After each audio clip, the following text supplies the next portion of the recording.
최근 베스트셀러를 이렇게 명단을 이렇게 보니까 베스트셀러 상위권에 등록되어 있는 책 중에 누구의 책이 참 많냐면은 법륜이라고 하는 이 스님의 책이 참 많이 있어요. 사실 저는 법륜 스님 책은 읽지는 못했습니다. 근데 이제 뭐 예전에 그 하버드 대학 나오신 그분이 정확히 제가 이름 모르겠는데 그분 책은 좀 몇 번 읽었고요. 그런데 상당히 많이 올라와 있어요. 뭐 베스트셀러 하나가 올라 있는 게 아니라 뭐 베스트셀러 100권 중에 뭐 한 상위권에 한 3권 정도 올라와 있는 그런 책들을 이렇게 명단을 보니까 법륜이라고 하는 스님이 있는 것 같습니다. 그런데 오늘 우리가 알고 있는 최고의 어떤 승려, 스님이라고 한다면은 아마도 제가 우리나라에서 기억하고 있기는 과거의 분이 아니라 현재 분 중에는 성철이라고 하는 스님이 그래도 그들이 말하고 있는 법력, 법심이 가장 높은 그러한 스님이 아닌가 하는 생각을 가지게 됩니다. 우리가 잘 알고 있듯이 그분이 한 유명한 말이 있잖아요. 물은 물이고 산은 산이로다. 뭐 그런 말도 있는가 하면은 참 쉬운 말인 것 같은데 그것이 참 많은 수련과 기간을 통해서 그분이 느낀 그러한 것들을 말함으로 인해서 참 진리처럼 받아들이는 그런 것들이 많이 있죠. 그런데 그분이 죽기 전에 이제 이 불교에서는 죽기 전에 이제 유언처럼 마지막 설법을 하는 시간이 있어요. 그래서 이제 갑자기 그 비명행사하면은 그럴 수 없지만은 죽기 전에 이렇게 자녀들을 모아놓고 뭐 이렇게 살아라 하는 것처럼 이 고승들이 이제 죽기 전에 이제 마지막으로 그 제자들 앞에서 이렇게 기력이 있을 때는 이렇게 친히 쓰고요. 만약에 이제 자기가 기력이 없을 때는 이렇게 말을 합니다. 설법을 하죠. 이걸 이렇게 기록합니다. 이제 그것이 이제 아주 마지막 이 고승들이 죽음을 앞둔 이 직면한 그곳에서 이렇게 설법하는 거기 때문에 불교에서는 아주 귀중한 그 설법이다라고 여기는 거예요. 그래서 그런 것들이 참 많이 내려오기도 하는데 이 성철 스님이 죽기 전에 어떤 말을 했냐면 이런 말을 했어요. 생평기강 남녀군 하니 미천제옥 과수미라. 어렵죠? 방언 같지 않습니까? 내가 이렇게 해봤어요. 생평기강 남녀군 하니 미천제옥 과수미라. 화라마버 한만다이여 일륜토정 개벽산이로다. 이 말을 하고 죽은 거예요. 자, 이 말이 어떤 뜻이냐면요. 일생 동안 남녀 무리를 속여서 하늘에 넘치는 제업이 수미산을 지나친다. 이 수미산이 무슨 산인가 다 궁금하더라고요. 수미산이 북한산인가 아니면 자기가 수도하던 산인가 우리 잘 모르잖아요. 수미산 찾아보니까 인도에 있는 그러니까 실제로 있는 산이 아니에요. 그러니까 뭐 히말라야처럼 뭐 그런 산이 아니라 상상 속의 산이죠. 그러니까 예전에 우리 뭐 그 신선들이 산다는 그런 산처럼 이 불교에서 말하는 어떤 그런 그 산을 수미산이라 그래요. 그 수미산에 지나치다는 거죠. 그 제업이 수미산을 쌓은 것보다 높다는 거예요. 자기가 일평생 동안 남녀 무리를 속였다는 거예요. 그 죄업이 그만큼 크다는 거예요. 그래서 산채로, 내가 죽은 채로가 아니라 산채로, 살아있는 채로 무간지옥에 떨어져서 그 한이,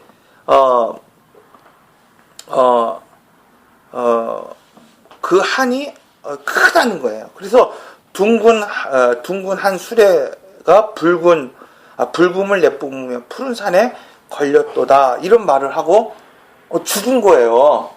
그니 이게, 그분이 89년도인가요? 그때도 이 말을 했어요. 사탄이요 오시옵소서. 그런 거예요. 이게 진짜 기고문에 나온 거예요. 신문 기고에 어떻게 써있냐면은 사탄이요 오시옵소서.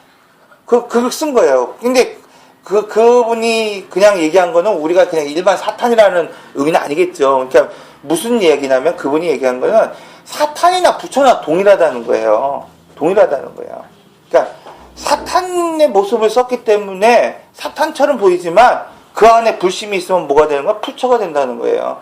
부처의 모습을 하고 있는 사람들이 있지만 그 마음 가운데 뭐가 사탄이 있으면 사탄이라는 거예요. 그 얘기를 하면서 사탄이 오시옵소서 그 집회 때 그 얘기를 해서 기고를 한 그 장면이 있거든요.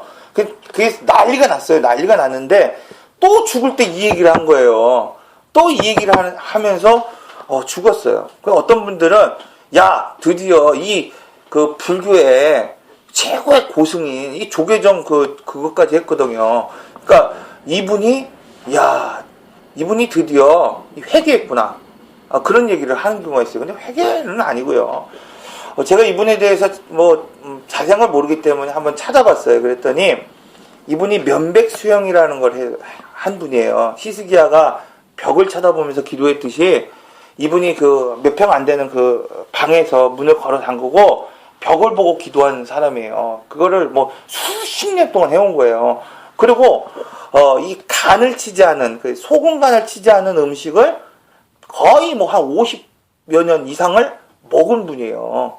그리고 하루에 식사를 보니까 콩 12개에서 11개를 먹었대요. 콩 12개에서 11개. 그러니 얼마나 이 수도 생활을 한평생 했던 사람이란 말이에요. 여러분 보세요. 어린 나이에 승려가 되겠다고 해서 이분은 학승이에요, 학승.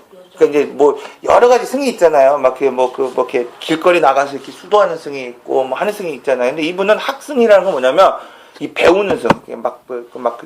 힘도 있게 배우는 승 있잖아요. 공부하는.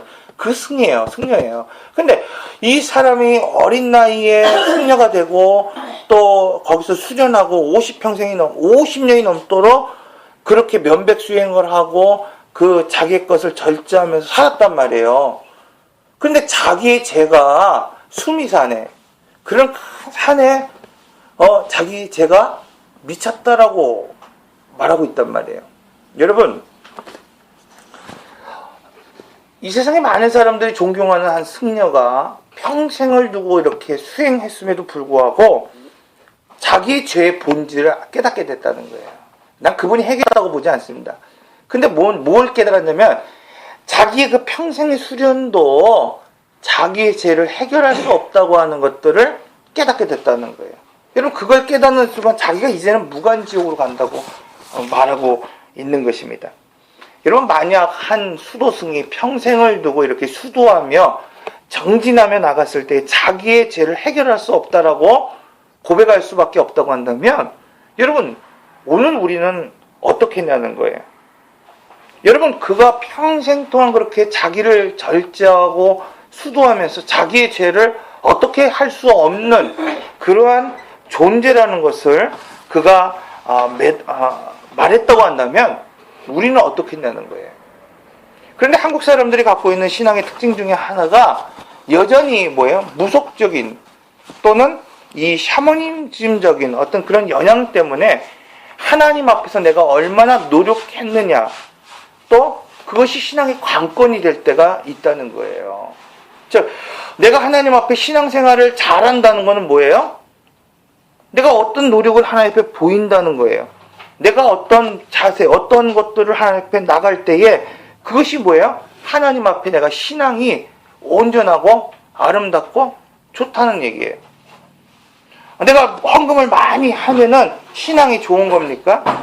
내가 때로는 여러 가지 봉사일을 하면 신앙이 좋은 건가요? 물론 그거 하나의 잣대가 될 수 있지만 그것을 가지고 신앙이 좋다라고 말할 수 없는 거예요.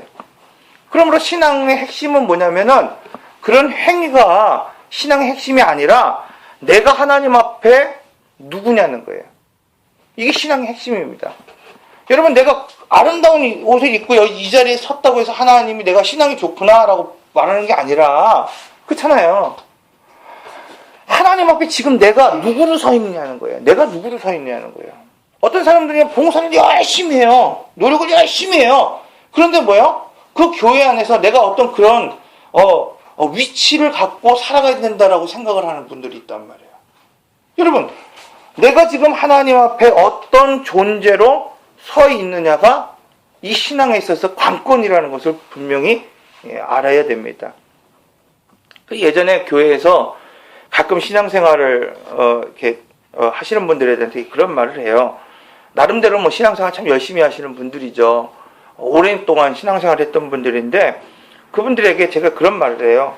집사님, 아니면 우리 청년들에게, 우리 학생, 지금 당장 만약에, 이거 뭐, 그럴 일 없겠지만, 지금 당장 만약에, 집사님, 우리 권사님, 우리 학생, 죽는다면, 천국에 갈 수 있겠어요? 라고, 말할 때가 있습니다. 여러분 대답은 어떠세요? 여러분, 좀 리얼하게 말하면, 여러분의 지금 삶의 모습 있잖아요. 나는 모르지만 여러분의 삶의 모습이 있단 말이에요. 학생은 학생들의 삶의 모습이 있어요. 한평생 지금까지 살아왔던 모습이 있어요. 자, 그 모습 갖고 천국 갈 수 있습니까? 진지하게 한번 생각해 보라는 거예요. 그냥 에이 난 믿음 생각 갈게요. 이게 아니라 여러분의 인생을 한번 돌이켜 보라는 거예요. 여러분이 지금 하나님 앞에 서 있는 그 모습을 딱 보면서 정말 천국 갈 수 있습니까? 물으면 여러분 대답이 어떻냐는 거예요. 제가 알기로는 대부분의 사람들이 어떤 대답을 하냐면, 목사님, 제가 지금 조금 부족하다는 거예요. 제가 좀 여러 가지 부족하기 때문에, 지금은 좀 간다고 확실하게 대답 못 하겠지만, 조금 노력하면 갈 수 있을 것 같다는 대답을 하는 게 많이 있다는 거예요. 여러분이 진지하게 한번 그런 이야기를 할 때에 여러분의 마음은 어떠냐는 거예요.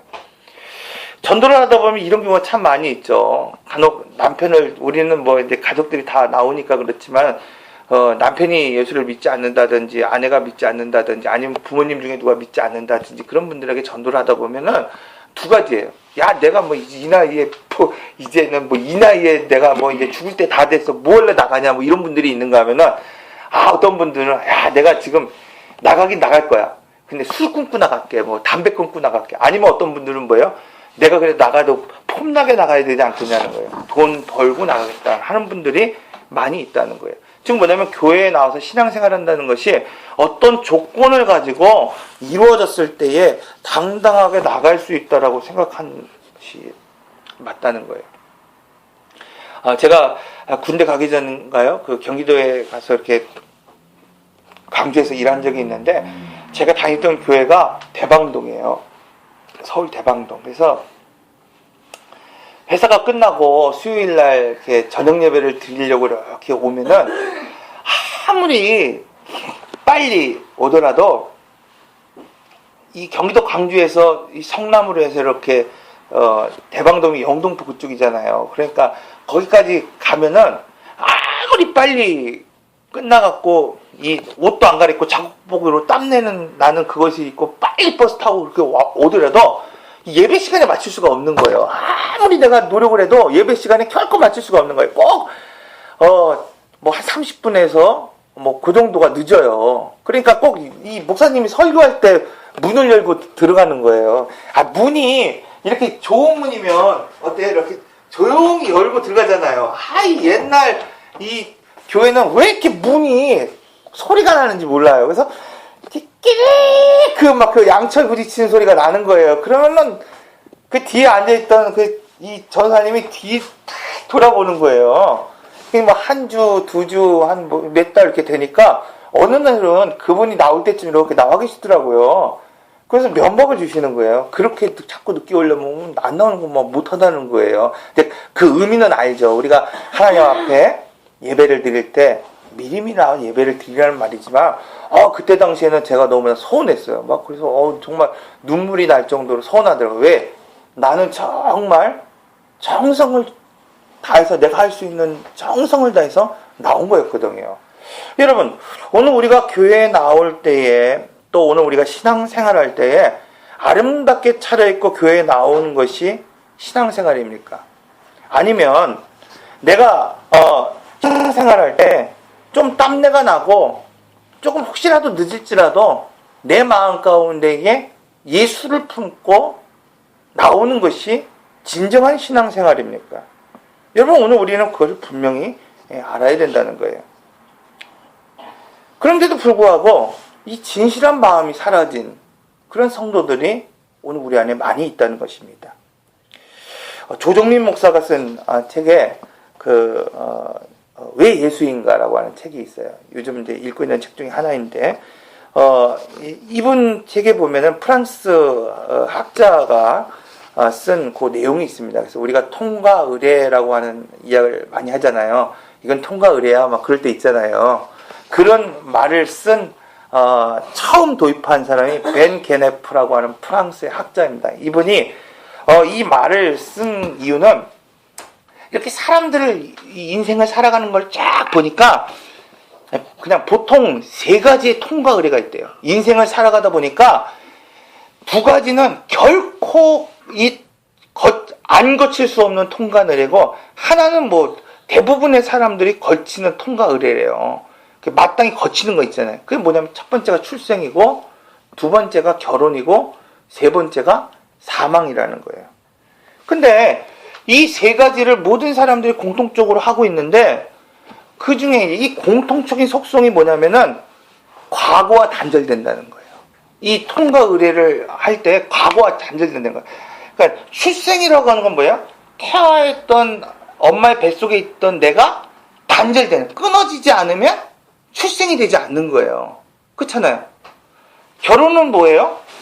결혼은 요즘은 안 그런 사람도 있지만은 과거에 나와 단절되는 거예요. 그러니까 총각으로 살았을 때는 막 이 아가씨도 좀 만나서 데이트도 해보고 저 아가씨도 만나서 데이트해, 그게 뭐 불법이 아니잖아요. 불법인가요? 아니, 이렇게 이 아가씨를 만나고 있는 중에 이 아가씨를 만난다는 게 아니고, 이 아가씨를 만나고 나서 이렇게, 여러분을 안 만나보셨구나. 그게 이제, 자, 결혼하고 나서는 그게 안 된다는 거예요. 그러니까 과거의 것들을 단절해내지 않으면 안 된다는 거예요. 사망은 뭐예요? 이 땅의 생을 단절하지 않으면 안 된다는 거예요.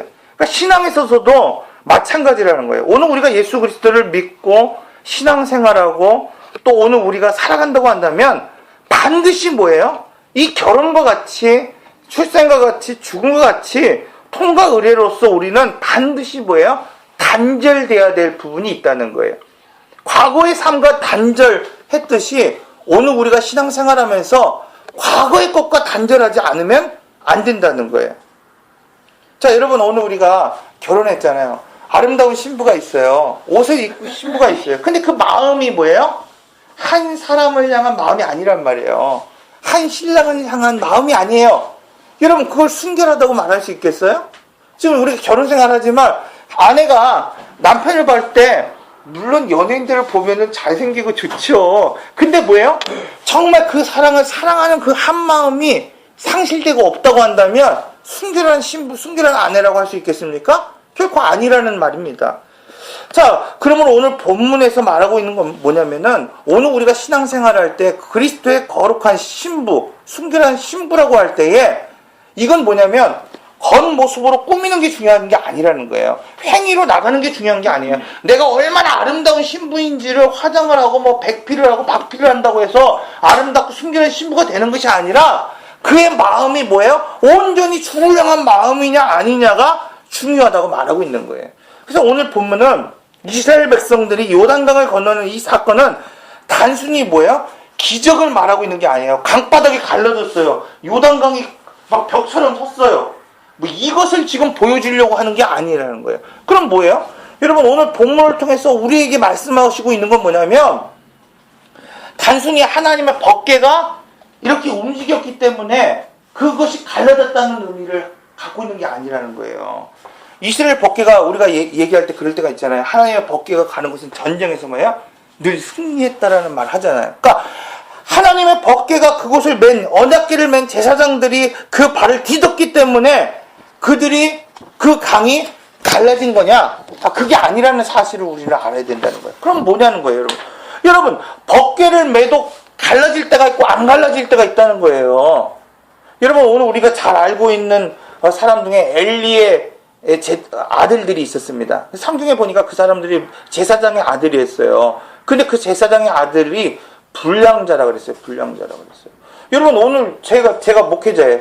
내 아들이 믿음 생활을 제대로 못하고 하나님 앞에 말씀대로 살지 못하면 아무리 목사의 아들이어도 뭐예요? 불량한 사람이 되는 거예요. 불량한 사람이 되는 거예요. 그런데 이 제사장이었던 이 아들들이 무슨 일을 하냐면은 이제 이 블레셋과 싸움이 생기잖아요. 그러니까 전쟁에서 위급한 상황이 당했단 말이에요. 왜? 전쟁에서 이길 수 없는 상황이 되었어요. 그러니까 이 아들들이 무슨 생각을 했냐면, 과거에 이 엘리가 마지막 사사잖아요. 이 사무엘이 이제 사사지만은 마지막 때 그거잖아요. 그러니까 전쟁에서 사사들이 또는 이 광야 시대에 하나님의 법궤가 참전했던 전쟁에서는 한 번도 패한 적이 없단 말이에요. 그러니까 그들이 무슨 생각을 하냐면, 하나님의 이 언약궤가 전쟁의 중심에 서면 이길 수 있다고 생각한 거예요. 그 하나님 법궤를 이 전쟁의 한복판에 세운단 말이에요. 어떻게 됐어요? 언약궤가 뺏기게 됐다는 거예요. 뺏기게 됐다는 거예요. 여러분, 오늘 우리는요, 우리가 십자가를 맨다고 해서 영화 속에 나온 것처럼, 제가 이게 십자가 있지만 드라큘라를 쫓아내는 이게 아니라는 거예요. 여러분, 내 믿음이 온전하지 않은데, 내 안에 예수 그리스도가 없는데 십자가를 맨다고 해서 이게 무슨 능력이 있냐는 거예요. 얼마 전에 한 TV를 보니까 이효리가 나왔어요. 귀에 있다마는 이걸 달고 다닌 거예요. 이렇게 막 얘기를 하는 거예요. 그래서 그때 당시에 핑클이라고 하는 그룹에 4명인가요? 그 여자 중에 그 이효리를 뺀 나머지 셋이 기독교 신자래요. 그리고 걔네들은 항상 뭔 이런 게 있으면 셋이서 모여서 이렇게 기도를 했다는 거예요. 그래서 이효리 씨는 맨날 이렇게 술 먹고 다니고 신앙생활 안 했다는 거예요. 그래서 귀걸이 이렇게 하니까 인터뷰하는 사람이 그런 거예요. 그거 장신령이죠? 그러니까 그분이 하는 말이, 네, 장신령이에요. 그러더라고요. 귀걸이가 이렇게 큰 거를 십자가를 달고 다니는 거예요. 여러분, 십자가를 달고 다닌다고 해서 믿음이 있고, 십자가를 달고 다닌다고 해서 요단강이 끊어지는 것이 아니라는 것을 우리는 알아야 된다는 거예요. 그런데 많은 사람들이요, 이 새 길을 여는 것이, 요단강을 가르는 것이 어떤 용맹 있는 군사, 용맹 있는 어떤 그런 군대, 힘 있는 장수, 또 어떤 물질이 내 인생에 새 길을 낸다고 생각할 때가 있다는 거예요. 여러분, 어떤 사람들은 내가 열심히 봉사하면 새 길이 열린다고 생각할 때가 있다는 거예요. 물론 교회 입장에서는 여러분들이 열심히 일하고 열심히 헌금하고 열심히 무엇인가를 하면 좋겠죠. 그런데 정작 열심을 가지고 수련한다고 해서 그것이 우리의 인생의 길을 여는 것이 결코 아니라고 성경은 분명하게 말하고 있다는 거예요. 그럼 여러분, 오늘 우리의 길을 여는 것이 뭐냐는 거예요. 오늘 우리 인생의 문제를 열어내는 것이 뭐냐는 거예요. 여러분, 오늘 이 성경에서 요단강을 끊게 했던 것이 뭐냐는 거예요. 새로운 길을 열었던 것이 뭐냐는 거예요. 우리가 아무리 십자가를 붙잡고 나가고 우리가 아무리 천일 아니라 몇 년을 기도하며 수련하며 살아도 우리 인생의 길이 열릴 수 없다는 것을 성경은 분명하게 말하고 있습니다. 우리의 길은 하나님이 여십니다. 우리 어떠한 조건과 수련으로도 요단강을 끊어내는 것이 아니라 오직 예수 그리스도의 보혈과 그 어린 양의 피, 그것이 뿌려질 때에 요단에 끊어진다는 사실을 우리는 알아야 된다는 거예요. 그러므로 오늘 우리가 신앙생활을 할 때에 종교적인 어떤 상징물이나 어떤 행위로서가 아니라 내 옛 자아를 십자가에 못 박고 예수 그리스도 그 어린 양의 피로 뿌려질 때에, 즉 죄와 단절될 때에 오늘 우리가 요단을 가를 수 있다라고 성경은 말하고 있어요. 그런데 여전히 많은 분들이 신앙생활을 하면서 오랫동안 신앙생활을 했다고 하면서도 이 성철 스님이 득도하고 수련했던 것처럼 율법 차원에서 신앙생활을 하는 사람들이 많이 있다는 사실입니다. 신앙생활이라고 하는 것은 단순히 여러분, 우리가 어떠한 열심을 들이고 또 무엇인가를 나누는 것이 아니라는 사실을 알아야 합니다. 신앙생활은 오히려 내 삶의 전체를 내가 하나님 앞에 어떤 존재로 서느냐, 그것이 바로 관건이라는 거예요. 여러분, 내가 물질을 많이 들이든 내가 열심히 노력하든 그거와 상관없이 내가 하나님 앞에 지금 어떤 존재로 서 있느냐가 중요하다는 거예요. 그래서 성경은요, 거룩하다고 하는 것, 성결하다고 하는 것, 이 성화라고 하는 단어를 쓸 때 이 종교 생활을 얼마나 열심히 했느냐에 그 차원에서 이것을 다룬 적이 하나도 없다는 것을 우리 알아야 돼요. 하나님이 거룩하라고 얘기할 때 그 거룩의 기준이 여러분들이 신앙생활을 얼마나 어떻게 했느냐를 보고 거룩하다라고 이야기한 적이 한 번도 없다는 거예요. 다시 말하면 신앙생활은 어린 양의 보혈의 그 공로 속에서 내 존재를 어떻게 해요? 밀어 넣는 거예요. 밀어 넣는 거예요. 여러분, 내가 부족하죠.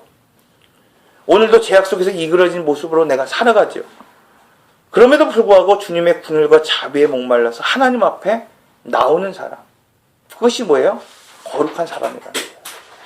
내가 하나님 앞에 의롭게 보였기 때문에 의로운 것이 아니라 내가 하나님 앞에 솔직하게 고백하는 거예요, 여러분. 솔직하게 고백하는 거예요. 많은 사람들이 이 솔직함이 없는 경우가 참 많이 있어요. 신앙생활 하다 보면은 거룩하게 보이려고 하는 것들이 너무 많다는 거예요. 교회 안에서 장로쯤 되고 안수지사쯤 되고 또 교회에서 권사쯤 되고 오랜 생활하며 뭐요? 거룩한 말을 하는 것이 거룩이 있는 건지 안단 말이에요. 교회에서 거룩한 행동합니다. 뒷짐지고 하는 것이 거룩인지 안단 말이에요. 근데 여러분, 거룩이라는 게 뭐예요? 평소에 내 삶 가운데에서 거룩한 말을 하지 않는 거예요. 제가 이제 야고보서 지금 그 새벽에 그 설교를 하는데 거기도 이제 온전한 말 뭐 이런 걸 얘기할 때 그런 얘기를 나와요. 여러분, 내가 지금 쓰고 있는 언어, 내가 쓰고 있는 행동, 내가 쓰고 있는 그것이 평소의 삶이 거룩이라는 거예요. 평소의 삶이 거룩이라는 거예요. 그러므로 여러분, 오늘 본문은 분명하게 말하고 있어요. 오늘 하나님이 주시는 그 땅을 건너가기 위해서 하나님이 요단강을 건너실 때에 목사인 내가 그 발을 디뎠기 때문에 건너는 게 아니에요. 뭐냐면 이 법궤는 뭘 상징합니까? 바로 예수 그리스도를 상징하는 거예요. 1년에 한 번씩 뭐 합니까? 어린 양의 피를 곳에 뿌리잖아요. 뭐냐면 내가 이 법궤를 맬 때에, 내가 요단을 건널 때에, 하나님이 주시는 복의 땅을 건널 때에 바로 뭐예요? 이 예수 그리스도의 공로를 의지하고 하나님 앞에 나갈 때에 끊어진다는 거예요. 여러분, 오늘 우리가 이게 중요해요. 이 성경을 오늘 맨 마지막 절에 보면은 하나님께서 요단을 건너게 했었어요. 여러분, 요단강이 싹 건넜어요. 이렇게 쫙 갈라졌단 말이에요. 여러분, 갯벌에 가보셨어요? 갯벌에 가보면 여러분 이렇게 모세의 기적 해갖고 이렇게 건너는 데가 있잖아요. 그런데 가보세요. 아, 그렇다고 건넙니까? 질퍽하단 말이에요. 질퍽하단 말이에요. 그래서 성경에 보니까 모세가 그 홍해를 건널 때 하나님께서 뭘 했냐면 동풍을 통해서 그걸 마르게 했다고 그랬어요. 마르게 했다고 그랬어요. 요단강은 마찬가지입니다. 마른 땅을 건너게 했었다고 말씀하고 있어요. 여러분, 하나님이 오늘 우리의 인생의 길을 내실 때에 젖은 땅, 질퍽거리는 땅, 그 땅을 하나님 열으신 것이 아니라 새 길을 여시는 거예요. 새 길을 여시는 거예요. 오늘 우리에게 이런 길이 열리시길 바랍니다. 오늘 우리 인생 가운데 그런 인생이 되시기를 바랍니다. 그런데 중요한 것은 바로 뭐예요? 내가 어떠한 모습으로, 내가 어떤 존재로 하나님 앞에 서느냐가 중요하다고 말하고 있습니다. 그래서 여러분, 이 말씀을 다시 한번 우리가 묵상하며 또 다시 한번 오늘 우리가 이 말씀을 되새길 때에 내가 지금까지 생각했던 것처럼 내가 하나님의 법궤를 메고 있으니까, 내가 집사 생활을 했으니까, 내가 권사니까, 내가 목사라고 하는 이 법궤를 메고 있으니까 요단이 갈라지고 마른 땅이 생기는 것이 아니라 그 안에 예수 그리스도의 보혈의 피가 흐를 때에 우리의 인생의 길이 열리고 우리의 인생의 삶이 열리는 거예요. 그걸 이루시는 분이 하나님이라고 말씀하고 있습니다. 성경은 분명히 말하고 있습니다. 내 종교적 열심 때문에 하나님이 요단의 길을 여신 것이 아니라는 거예요. 내가 그 땅을 정복하겠다고 하는 의지 때문에 하나님이 요단을 여신 것이 아니라 하나님이 오늘 우리에게 복 주시겠다고 하는 그 말씀을 지키시기 위해서 예수 그리스도의 보혈의 피를 의지하는 그에게 그 땅을 여시고 그물을 여시고 새 길을 여셨다고 말씀하고 있습니다. 하나님, 오늘 우리가 이 말씀을 의지하고 기도할 때에 다시 한번 오늘 우리의 삶 앞에 있는 복의 그 땅을 가로막는 이 요단을 끊으시고 또 새 길을 여실 그 하나님을 기대하며 살아가는 오늘 하루가 되시기를 바랍니다. 하나님, 내가 정말 부족합니다. 내가 요단을 건널 수도 가를 수도 없는 정말 부족한 존재입니다. 이 존재를 하나님 앞에 드러내는 것이 믿음입니다, 여러분. 내 행위를 드러내는 것이 믿음이 아니라 내가 철저하게 죄인이다라고 드러낼 수밖에 없는 것, 이 실존적인 나를 드러내는 것이 바로 믿음이라는 것을 여러분이 아시길 바랍니다. 여러분, 이 시간 우리가 잠시 기도하면서 다시 한번 지난날 내가 이런 종교적 행위를 가지고 상징을 가지고 살았던 것 하나님 앞에 회개하시고 다시 한번 이 실존적인 나를 하나님 앞에 고백하면서 하나님, 내가 여전히 부족합니다. 여러분, 기도하는 귀한 시간 가지시길 바랍니다. 사랑과 은혜의 아버지 하나님, 감사를 드립니다. 오늘 우리가 건널 수 없는 강을 건너게 하시고, 하나님, 오늘 우리가 해결할 수 없는 문제를 끊어내신 주님, 감사를 드립니다. 이전까지 하나님 앞에 나올 때에 하나님, 오늘 우리가 여러 가지 부족한 점을 가지고 하나님 앞에 고백하며 나오기보다는 주님, 내가 이 일을 하고 있습니다. 주님, 내가 이 꿈을 갖고 있습니다. 주님, 내가 이런 사람입니다라고 고백하며 살아갈 때가 너무나 많았습니다. 주님, 오늘 이 시간 우리가 다시 한번 고백하며 나가기 원합니다. 주님, 이 시간 나의 행위를, 나의 믿음을 보이기 원하시는 것이 아니라 주님, 내가 부족한 죄인입니다. 하나님이 주신 땅을 건널 수조차 없는 그 연약한 믿음을 가진 사람입니다라고 고백할 수 없는 나를 부인하지 않게 하시고 하나님 앞에 진실함으로 내어 보일 수 있는 믿음의 사람들이 될 수 있도록 허락하여 주옵소서. 부끄럽지만 하나님, 내 부족한 부분을 하나님 앞에 온전하게 내어놓게 하시고 이 믿음을 통하여 하나님 뒤돌아보게 하시고 이 믿음을 통하여 하나님께서 우리에게 주시고자 하는 그 땅을 갈 수 있고 건널 수 있도록 물을 끊으시고 마른 땅을 만드시고 새 길을 열어주시기를 소원하고 원합니다. 사랑의 주님, 감사를 드립니다. 주님, 오늘 이 예배 가운데에서 새 마음을 품게 하시고 새 길을 열어주시니 감사합니다. 오늘 우리 성도들이 이 믿음을 가지고 살아갈 수 있도록 허락하여 주시옵소서. 눈에 보이는 행위로 내 의를 드러내는 것이 아니라 내 마음과 내 성품과 내 정성을 다해서 주를 쫓을 수 있는 오늘 우리가 될 수 있도록 허락하여 주옵소서. 세상 사람들 앞에서 내 부끄러움을 드러내는 것이 아니라 하나님 앞에 내 부족함을 드러낼 수 있는 자가 될 수 있도록 허락하여 주옵소서.